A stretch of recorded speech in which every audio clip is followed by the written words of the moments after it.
It's August 20th, 1954.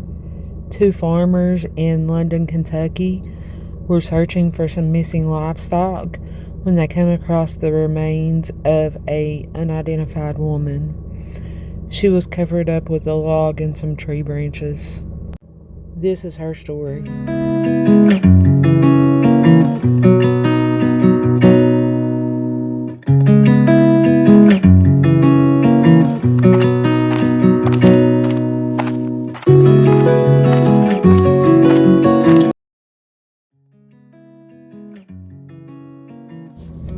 The remains of an unidentified woman found near the Rockcastle River Bridge in London, Kentucky was later identified as those of Verlie Ausbine Morse.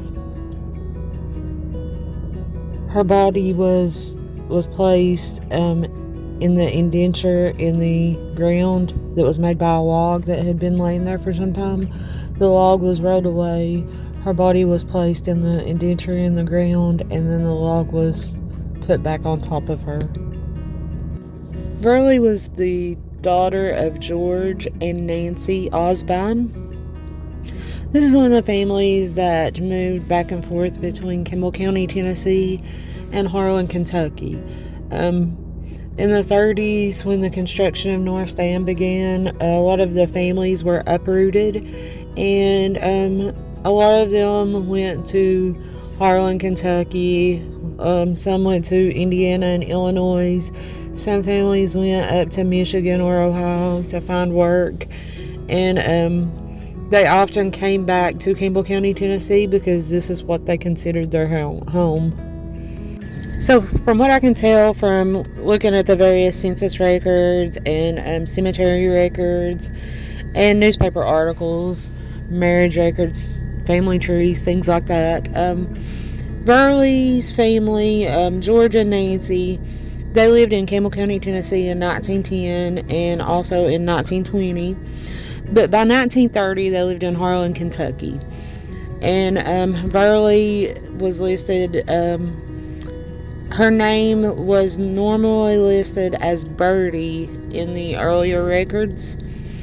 And the family's name, Ausbine, was listed as Osborne, and Ausbine. But later in life, it continued to be documented as Ausbine, Ausbine. So that's what I'm going to call that family, Ausbine. Some of the census records list them as Osborne. But in 1930, they were living in Harlan, Kentucky. And by 1931, Verlie met a man named Claude Morse in Harlan, Kentucky, and they got married. So, from what I've gathered on Claude's early life, he was the son of Ernest Monroe Morse and Julia Hicks Morse. He was born around 1910, and his mother passed away when he was quite young. I want to say it was 1916 when she passed away. Yeah, it was 1916. And this was also a family that was from Campbell County, Tennessee at one point. And Claude's mother is actually buried in Bolton Cemetery in Little White Oak. So that would have made Claude around 6 years old at the time of his mother's death. He had several siblings. And from one of the newspaper articles that I read, him and several of his siblings were raised by foster families, but they were taken into different families.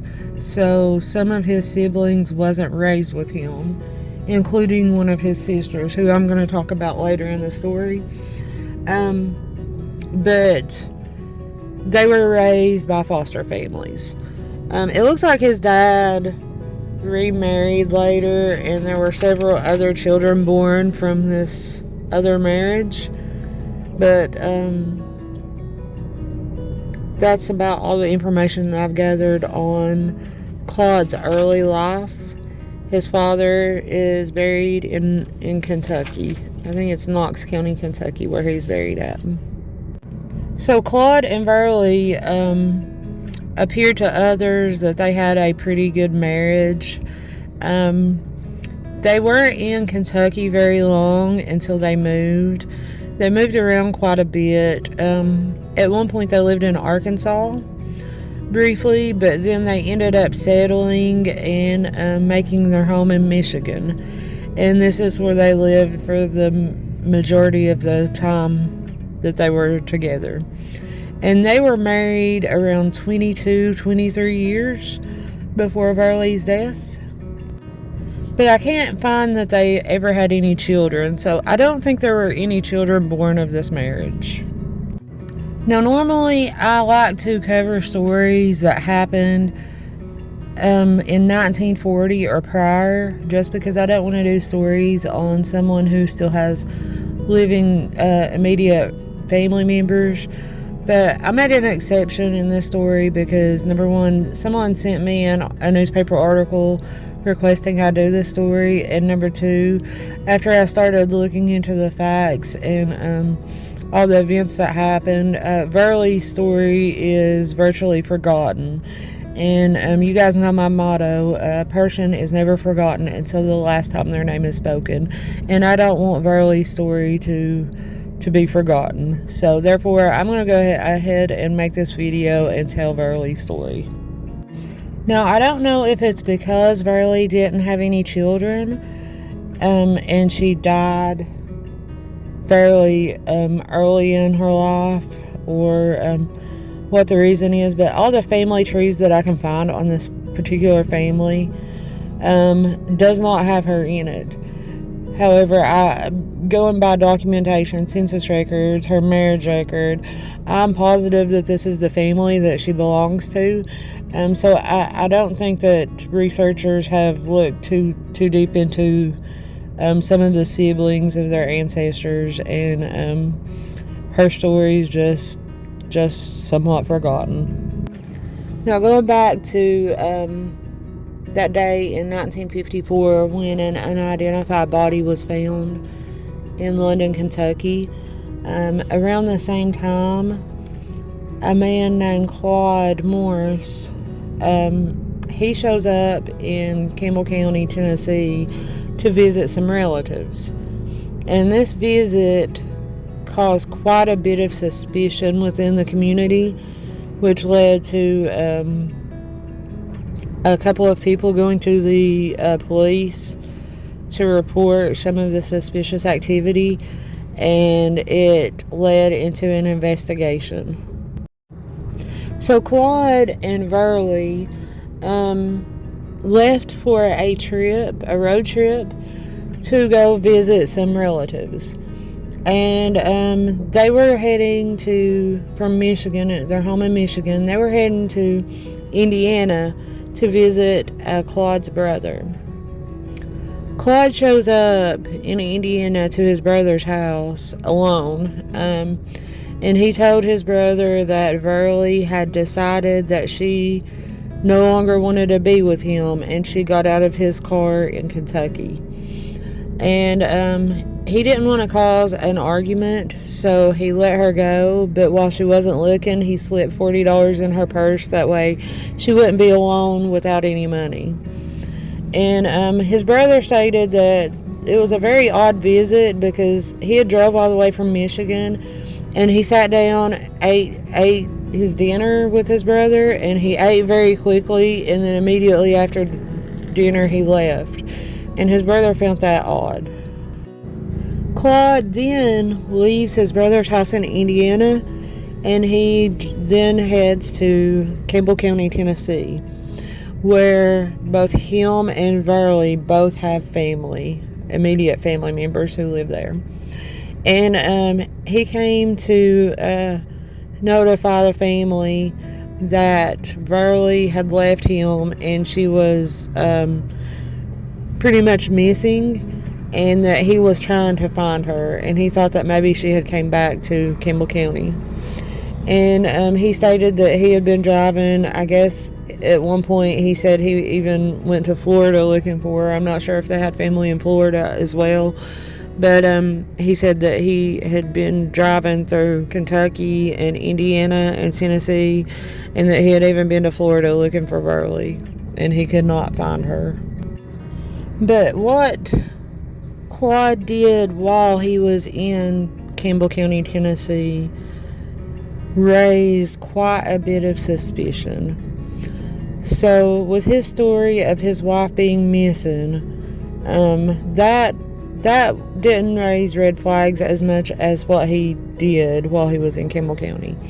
So, Claude had a sister.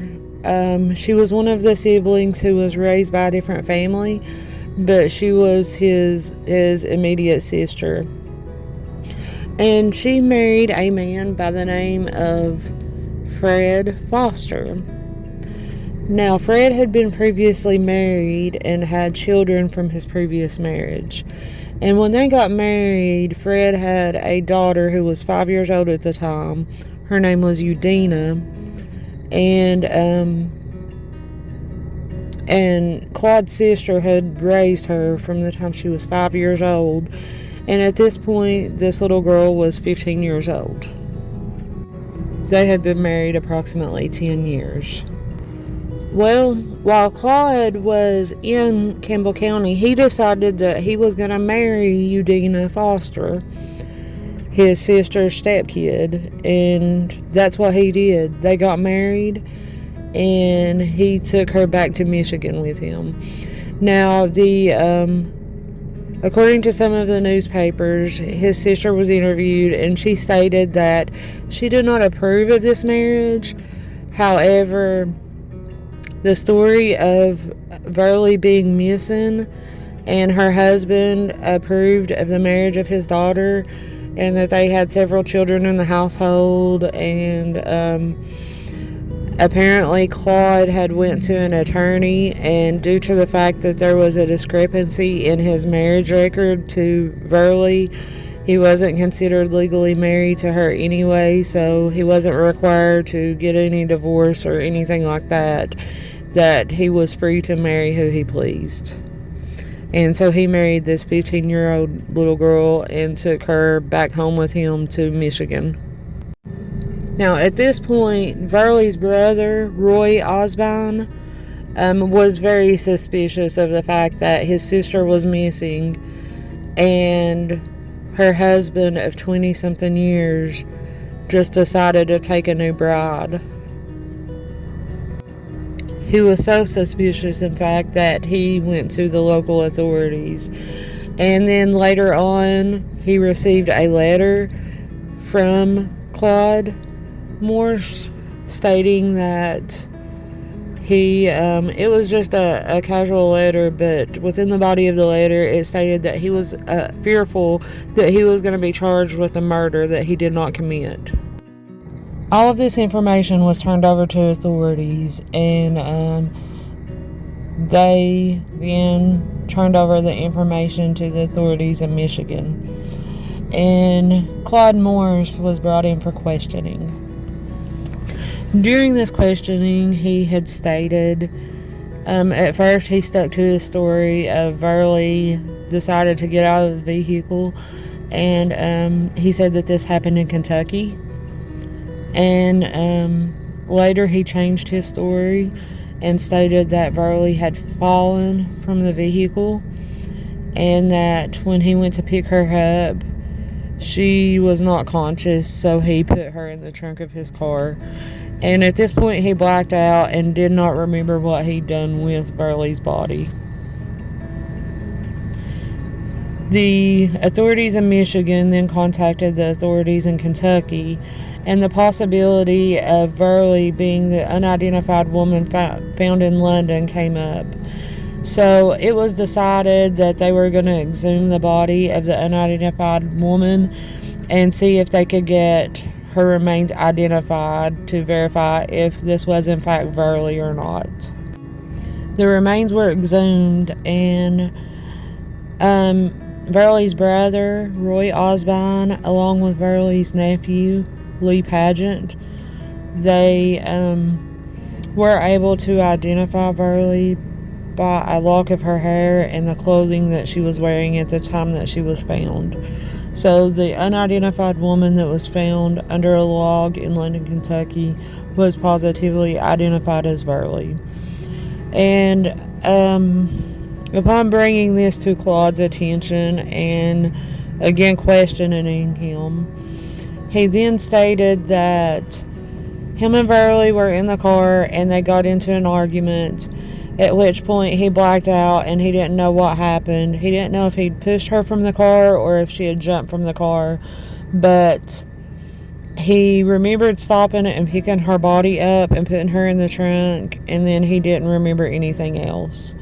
And then he stated that he may have placed her in a construction zone in Kentucky, but he didn't remember because he blacked out. Claude was officially charged with first-degree murder of his wife, and they went back and forth on where to try him because they wasn't 100% sure of where Verlie's murder actually took place. The Kentucky police thought that the murder had occurred there because they found a pair of nylon stockings with Verlie's hair on it near the body, and the cause of death of Verlie was determined to be strangulation. And then Michigan police thought that the murder had occurred in Michigan and that Claude had placed her body in the car and drove her to Kentucky where he dumped her. But ultimately, he ended up being tried in Michigan. He tried to plead insanity, and he was shot down. They ruled that he was sane and it would be a waste of time. And they tried him for first-degree murder of his wife. At this point, his new wife, Udina Foster, her parents came and picked her up and brought her back to Campbell County, Tennessee. I'm not sure if that marriage was annulled or if they ended up getting a divorce or what happened there. But Claude was tried and found guilty of first-degree murder. And at that point, first-degree murder was a mandatory life sentence. So he was sentenced to life in prison. But the following year, a judge determined that Claude Morse did not have adequate legal representation during his trial, and he reduced the charge to second-degree murder, which carried a sentence of 7 to 20 years, and the judge recommended a 10-year sentence for Claude. Claude Morse done his time, and he did get out of prison. At one point, he eventually moved back to Kentucky, where he remarried and lived the rest of his life. He is buried in Knox County, Kentucky. Verlie Ausbine Morse, after her body was exhumed and positively identified, it was buried back in the original plot in London, Kentucky. I cannot find the exact location of her grave. I don't think she has a headstone. So she is buried in an unmarked grave in London, Kentucky, and she is not included in any of the family trees that anyone has done, and she is virtually forgotten. So that's the story that I have for you guys today. And as always, if you like the content of my channel, please don't forget to hit the subscribe button down below. And if you hit the little bell button, you'll be notified anytime I upload any new videos. Thank you guys for watching, and I will see you next time. Bye-bye.